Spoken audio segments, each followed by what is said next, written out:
I was 22 and living with my boyfriend when our next-door neighbor told me someone had entered our apartment that night. I stood in the hallway, keys tight in my hand. The porch light above the door buzzed. Mrs. Calder Evelyn, who some neighbors called Doris, sat on her stool by the window. She knew everyone who walked the block and watched the street. "Someone came into your place tonight," she said. I laughed at first, thinking she meant a delivery. She didn't smile. She tapped the window frame. "She came in, walked past your door," she said. My hand tightened on the brass key. Part of me wanted to go back inside and check. Part of me wanted proof. "Did you see who it was?" I asked.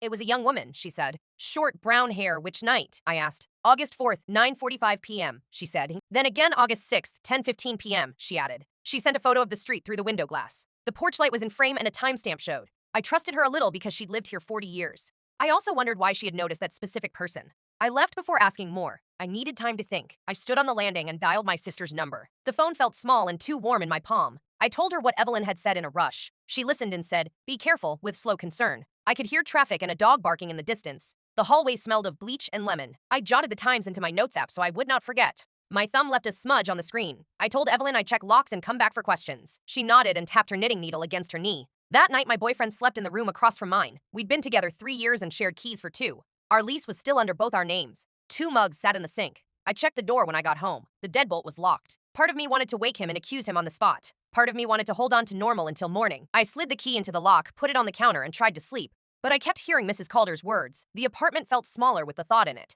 The curtains moved in the heat. The microwave clock clicked steadily. I lay stiff on my side and counted backward from 100. The mattress springs creaked when I shifted, and the radiator hummed unevenly. I kept listening for footsteps in the hall. Once, I swore I heard a floorboard creak above. I pictured a shadow moving past our door. I told myself I would check again in daylight.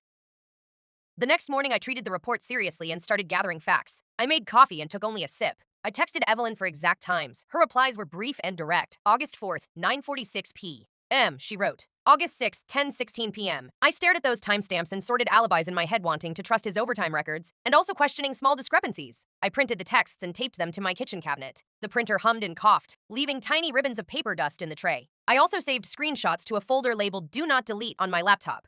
Each screenshot felt heavier than the last. I made a list on a Post-it and stuck it to the fridge. Next, I checked our calendar for nights we'd been out. The handwriting of plans looked casual and innocent. I put the Post-it inside my wallet to keep the dates close. I confronted him while he read the paper at breakfast and put Evelyn's texts on the counter. He looked up, smelled of cologne. "Who is that?" he asked, curious but calm. "She says a girl came into our place on those nights," I said.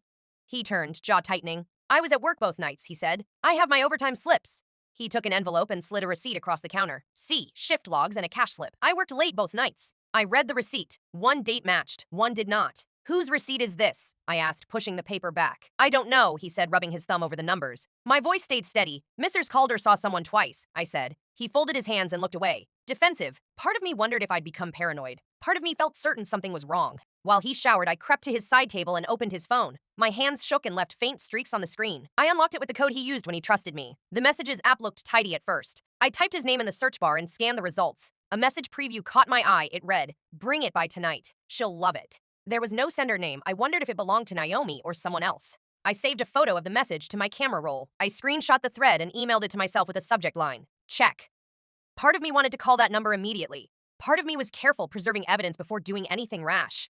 3 days later, I went to his workplace during lunch. The fluorescent lights on the floor made everything harsh. I tucked my hair behind my ear and breathed in the smell of coffee and printer toner. A coworker near the vending machine said, "He has been killing it on overtime, nights and weekends." I asked how late. "Past 9, he answered. He pointed me to sign-in sheets. I scanned slips and found extra sign-ins on those contested nights. One supervisor's signature didn't match his usual one. I wrote the name down. "Did he ever say why he stayed late?" I asked the coworker. "Sometimes clients push deadlines," he replied. "Sometimes it is personal stuff." "Do you know a Naomi?" I asked, pointing to a name I had seen. He frowned and checked his own phone. "Naomi security sometimes. She picks up packages." I photocopied the sign-in sheet at the lobby machine. The copier rattled and coughed the page into the output tray. I tucked the copy into my bag and checked the timestamps again. The signature that looked odd had a sharper pen stroke. I circled it in red ink and wrote a note. "Confirm."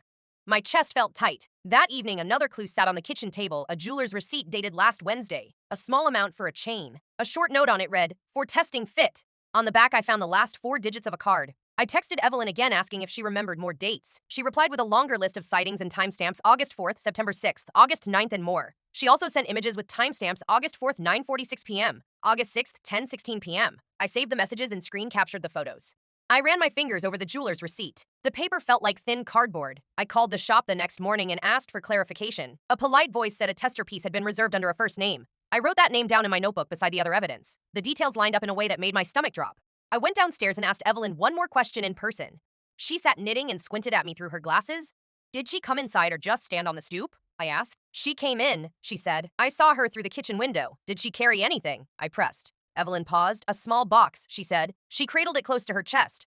I thanked her, a cold knot tightening in my throat. Evelyn's knitting needles clicked as she explained again. Her cat jumped onto her lap and curled up. She looked nervous, Evelyn muttered, eyes narrowing, like she was protecting something. I asked if she could show me the exact spot where she'd seen the woman. She pointed to a faint smear on the window screen. I peered through and saw the hallway reflected back, my own face small and pale. I felt ridiculous for how small my hands seemed under the kitchen light. That night, I pinned dates to my calendar, August 4th, 6th, 9th. I had a jewelry receipt, a mysterious message about testing a fit, odd slips, a coworker's confirmation of overtime, a supervisor's mismatched signature, porch photos, and texts from Evelyn. I made copies. Part of me wanted to confront him in the morning with everything. Part of me insisted on more proof. I wrote down the questions and papers to show him. The next morning, I put Evelyn's messages on the counter and looked him in the eye. Who was she? I asked. It is a friend from work, he said. She helped pick something up. What did she pick up at our place? I demanded. A ring, he said. I was buying a ring, a surprise. Why the late nights? I pressed, handing him receipts and timestamps. We were planning a surprise, he said. I told you that later. He offered a receipt and said, that is the purchase. I planned an anniversary surprise. Relief and anger hit me at once. I needed more proof. Part of me wanted to believe him immediately. Part of me wanted to verify every date and message before trusting him again. The paper in his hand felt suddenly flimsy and inadequate. I asked him to show me the texts between him and Naomi. He hesitated and said he had deleted them to keep the surprise. I told him that sounded convenient. He rubbed his forehead and then said, I have copies at work. He suggested we check together after dinner. I told him I would not wait indefinitely for proofs. I checked his desk at home again and found overtime slips labeled August 9th through August 20th first. A jewelry receipt dated August 15th dropped from a folder into my hand. The store name was blurred, but the date matched other evidence. Evelyn sent more texts with dates, August 14th, 8:58 p.m., August 17th, 9:15 p.m., and images timestamped those sightings exactly. Seeing exact dates and times made the situation undeniably real. Part of me wanted to file everything with authorities. Part of me wanted to protect his job and our privacy. I made a small evidence packet that afternoon. I stapled receipts and printouts and wrote a one-page timeline. I printed extra copies for myself and one to show the HR person. The printer clicked and the pages slid into the tray with a crisp sound. I put the packet in an envelope and labeled it for HR. I felt both meticulous and absurd holding paperwork like a detective. I panicked and wrote a post on our neighborhood page late that night. I intended it as a warning for neighbors, not a public condemnation. I named dates and said someone had entered our home while we were out. The post spread faster than I expected. Screenshots moved beyond our block. I had rehearsed the wording in my head before posting. I typed and erased phrases until the words felt clear. I hit publish with a finger that trembled. Immediately comments appeared, half consoling and half shocked. Someone messaged me asking if I needed help. That small kindness made me feel less alone. 3 days later, HR called his employer. Is this accurate? The HR manager asked. I didn't intend for it to go that far, I said, voice shaking. They asked for dates and evidence. I sent screenshots and porch photos. They placed him on administrative leave pending an inquiry the same week.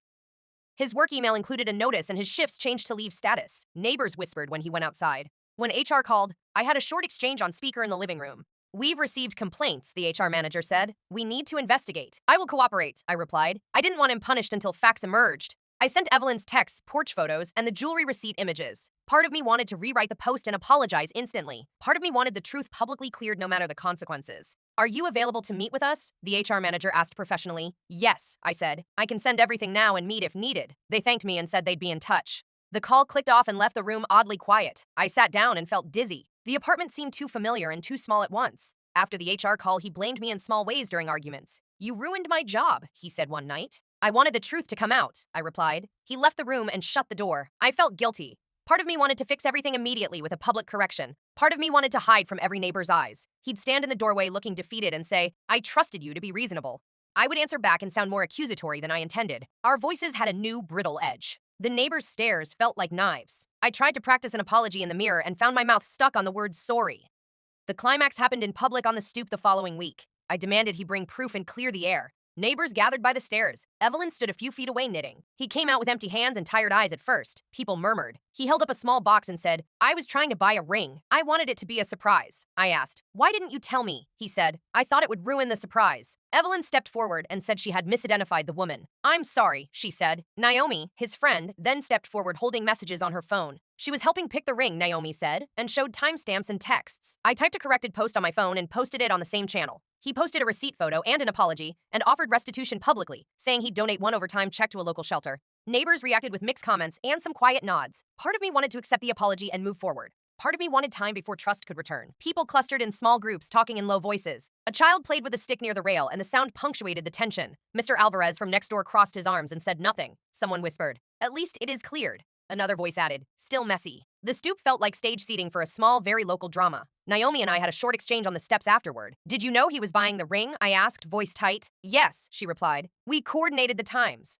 "Why come into our place?" I demanded. "To test the fit," she said. I didn't think it looked like much of an intrusion. She showed me timestamps again and an email confirming the jeweler reservation. The phone light lit her face, and the evidence clicked into place. The timeline felt messy but complete in my hands. August 4th and 6th, Evelyn's first messages and porch photos. August 9th through 21st, overtime slips. August 14th and 15th, jewelry receipts and testing fit notes. August 17th and 20th, additional sightings. August 20th, First R called after my social post and placed him on leave. The stoop confrontation followed, and Naomi confirmed the ring plans. After the public confrontation, I tried to repair what I had broken. I posted a correction and named Naomi to clarify the receipts and timing. I apologized openly to him and to his employer for the panic caused. He accepted the apology and posted his own clarification on the neighborhood page. He decided to donate one overtime check as a gesture and posted proof. Some neighbors apologized back, others stayed quiet. I handed Naomi the unopened ring box on the stoop. She looked shocked, then relieved, then awkwardly smiled. People around us nodded. We moved slowly back into routines. I deleted the original accusing post and replaced it with a clearer timeline. I printed a public apology and taped it to the community board in the lobby. Mrs. Calder came by and said, "We all make mistakes." Her apology for misremembering the woman's features felt fragile.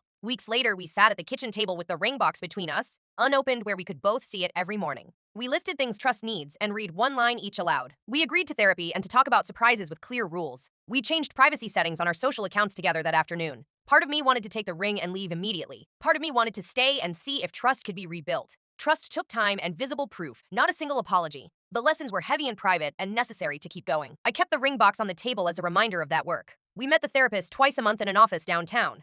The therapist handed me a folder with exercises and a worksheet titled Building Predictability.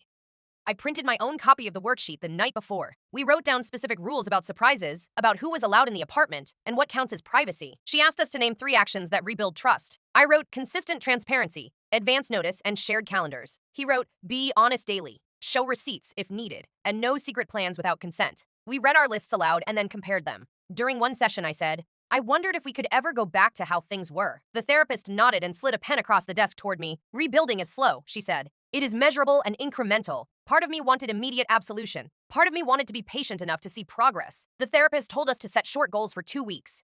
We agreed and scheduled the next meeting. We also took practical steps that afternoon. He changed passwords and told me when he'd be out late. I printed a shared calendar and stuck it on the fridge so both of us could mark events. She handed me the folder with 2 therapy worksheets and a list of local couples counselors.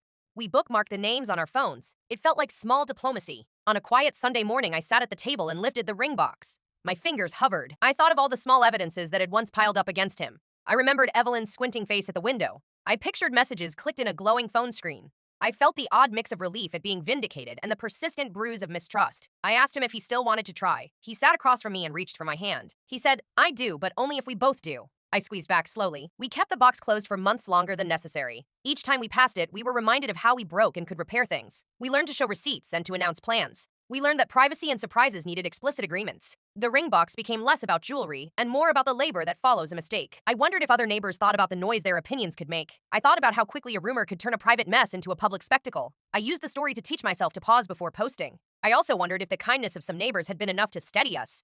Part of me wanted to never involve the internet again. Part of me wanted to own that mistake and share what I learned. Months later, the ring box remained on the table. We were still in therapy and still cautious with surprises. We sometimes laughed about the stoop like it had been a small, awkward play. We learned a new language for apologies. We learned rules about evidence and about when to bring others into a private problem. We learned that trust required visible, repeated actions, not just words or single proofs. The ring box sat quiet, a small testament to careful work and the slow rebuilding of us.